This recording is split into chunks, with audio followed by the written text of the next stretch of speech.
بسم اللہ الرحمن الرحیم۔ السلام علیکم، میں عامر خان۔ جی آج بات کریں گے انویسٹیگیشن ڈاکٹر انوش مسعود چودھری اور ڈی سی لاہور رافع حیدر نے میڈیا سے بات چیت کرتے ہوئے خواتین سے بدسلوکی کی خبریں بے بنیاد قرار دے دی ہیں۔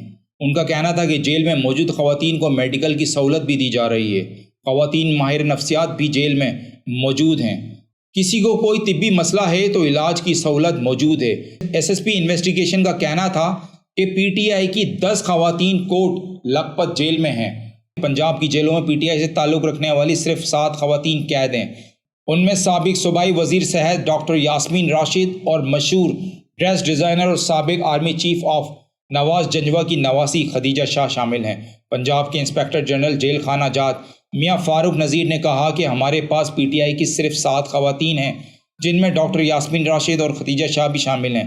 پنجاب میں 43 جیلیں ہیں اور ان 7 خواتین کے سوا پی ٹی آئی کی کوئی خاتون رہنما یا کارکن صوبے کی کسی بھی جیل میں قید نہیں ہے۔ ان 7 قیدیوں کو کوٹ لکھپت جیل کے لیڈی وارڈ میں رکھا گیا ہے۔ میاں فاروق نذیر نے دعویٰ کیا ہے کہ سی سی ٹی وی کیمروں کے ذریعے بیرکوں کی نگرانی کی جا رہی ہے۔ جیل کے ایس او پیز کے مطابق رات کے وقت میرے سمیت کسی بھی مرد اہلکار کو لیڈی بیرک میں جانے کی اجازت نہیں ہے۔ ان کا کہنا تھا کہ لیڈی وارڈ میں متحد بیرکیں اور 5 خصوصی سیل ہیں، جہاں خواتین قیدیوں کی پرائیویسی یقینی بنانے کے لیے تینوں شفٹوں میں کوئی مرد اہلکار تعینات نہیں کیا جاتا۔ آئی جی جیل خانہ جات کا کہنا تھا کہ ہر شفٹ میں 1 لیڈی ڈاکٹر اور 2 لیڈی ہیلتھ وزٹر خواتین قیدیوں کے لیے موجود ہوتی ہیں۔ کوٹ لکھپت جیل میں کسی بھی خاتون قیدی کے ساتھ تشدد یا مبینہ ریپ کا کوئی واقعہ پیش نہیں آیا اور نہ ہی بدسلوکی کی گئی۔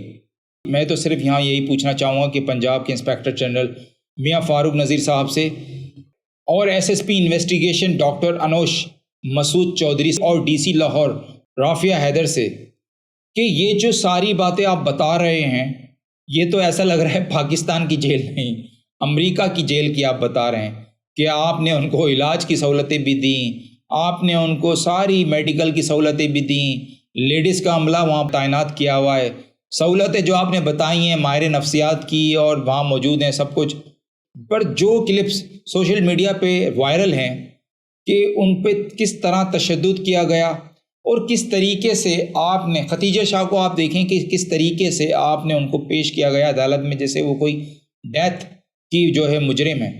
تو یہ باتیں تو میری تو سمجھ سے باہر ہیں، لیکن میں اپنے دیکھنے والے اور سننے والوں سے گزارش کروں گا اور کہ اگر آپ کو واقعی یہ سچ لگتا ہے اور حقیقت ہے اس پہ تو ضرور کمنٹس میں ضرور آگاہ کریں۔